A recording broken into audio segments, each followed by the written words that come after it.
Forgetting एक chapter है बच्चों। तो फॉरगेटिंग में भूलना विस्मरण जो प्रक्रिया है, ये आखिर विस्मरण होता कैसे है।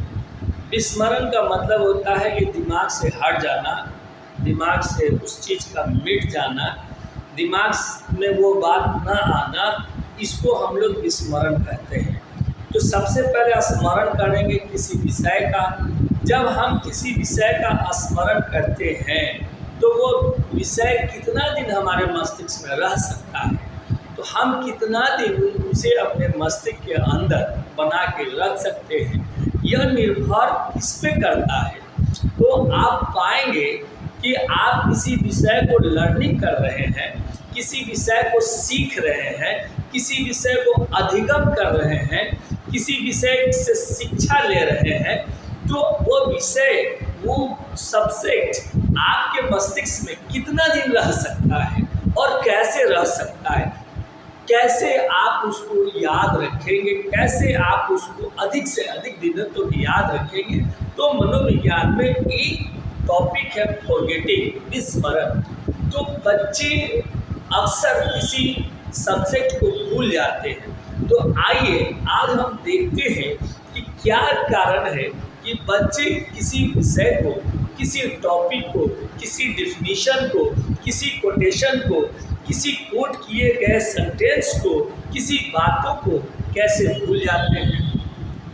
तो बच्चे का भूलने का सबसे बड़ा कारण है उस विषय का रूपरेखा कैसा है, विषय का रूपरेखा कैसा है, विषय की जो चौड़ाई है, जो विषय का बड़ापन है वो कैसा है, विषय नया है पुराना है, बच्चे पहले से सीखे हैं कि नहीं। अब यहाँ पर एक गौर करने की बात है कि जो विषय, जो सब्जेक्ट्स बच्चे पहले से सीखे होते हैं, फिर उसे सीखते हैं तो उसे जल्दी नहीं भूलते हैं। लेकिन कोई नया विषय है, कोई नई चीज़ें हैं, जब उनके सामने दिया जाता है तब उसे बाद में जब पूछा जाता है, जब बाद में उनसे कहा जाता है कि बताओ, तो उनके दिमाग से वो विस्मरण हो जाता है।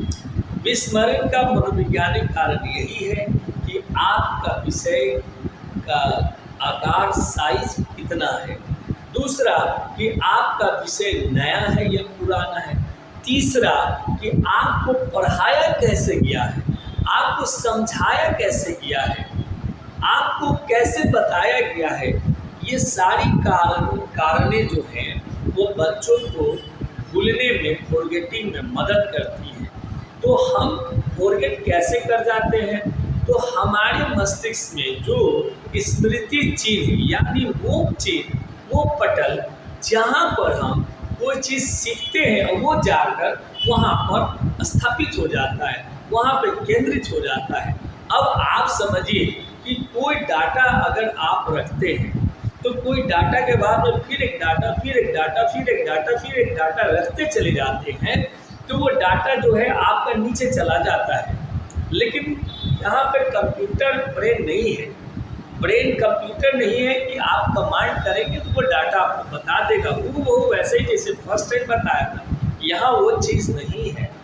यहाँ पर मानव मस्तिष्क में जो स्मृति चिन्ह है, स्मृति पटल है, उस पर जो नीचे दबता चला जाता है, वो नीचे दबने के कारण सबसे ज़्यादा बच्चे को फॉरगेटिंग होता है, बच्चे का विस्मरण हो जाता है, बच्चे उससे भूल जाते हैं। इसलिए कि वो सबसे नीचे दबता चला गया, दबता गया, दबता गया, ऊपर नया नया विषय आता गया। तो भूलने का सबसे जो मेन कारण है बच्चों में, तो हम पाएंगे कि बच्चे को हम उस विषय का रिवीजन नहीं करवाते हैं, रिवाइज नहीं करवाते हैं, जिस कारण से वो बच्चे उस टॉपिक को, उस विषय को, उस डिफिनीशन को भूल जाते हैं। तो भूलने से बचने के लिए बच्चों को उस विषय का, उस टॉपिक को बार बार रिवीजन करवाते रहेंगे तो बच्चे नहीं भूलेंगे। तो आज हमने यह देखा कि बच्चे विस्मरण कैसे करते हैं और बच्चों को विस्मरण करने से कैसे रोका जा सकता है। तो मनोविज्ञान में फॉरगेटिंग एक चैप्टर ही पढ़ना होता है, ये बीए में पढ़ना है, इंटर में पढ़ना है। तो आपको मैं उम्मीद करता हूँ यह टॉपिक फॉरगेटिंग विस्मरण आपके विषय में मनोविज्ञान में आपके लिए उपयोगी होगा।